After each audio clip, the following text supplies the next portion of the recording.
Let's see. Roman says, I wonder if a president will be willing to put his title on the line to correct the real issues in our lifetime.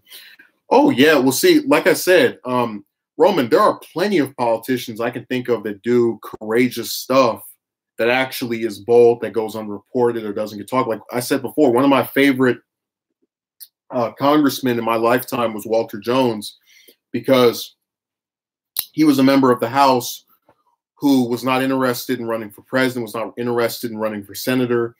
And because of that, he was able to say and do certain things like oppose two sitting presidents of his party on multiple issues. I just took this thing over.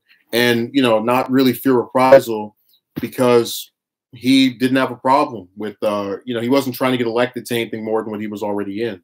He was just that kind of person where he was so content with where he was and what he had done that, you know, it didn't matter to him whether he got reelected or not. And that's such, like, I've really, ever since this session of Congress began, I've really been missing him.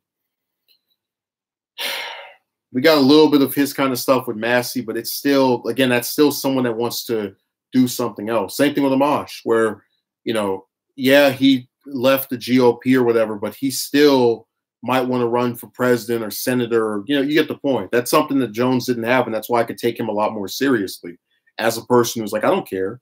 I'll say this if I want to. I'll call my president stupid. I'll say that, you know, this policy he's doing is dumb. You know, like, again, he was, if I remember correctly, the only Republican that voted against the tax plan, the tax bill in 2017.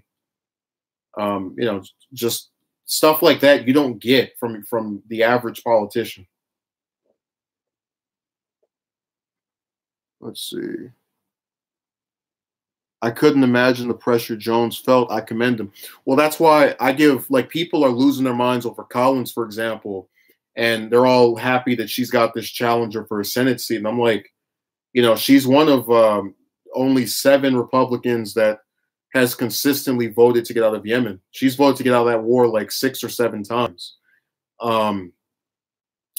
And again, all these different liberals that hate her so much for that Kavanaugh vote sure loved her when she saved their precious, great, sacred Obamacare. But then suddenly when she makes one vote they don't like, you know, oh my God, it's the end of it's the apocalypse. And like I said, I can't wait until 2022 when Murkowski comes up. That's the one Republican that voted for, that voted against Kavanaugh.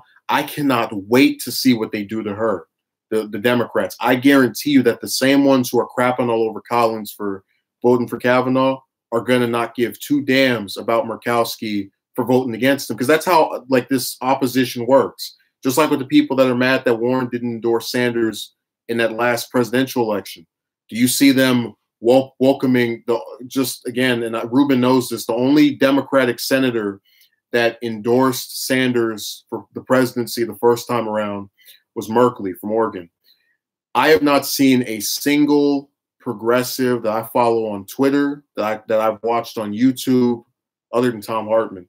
But I have not seen any of these ones that were so pissed off about what Warren did give any kind of props or complimentary action toward Merkley, because they're fake. They have this opposition, and then when you do something right, you get no reward for it.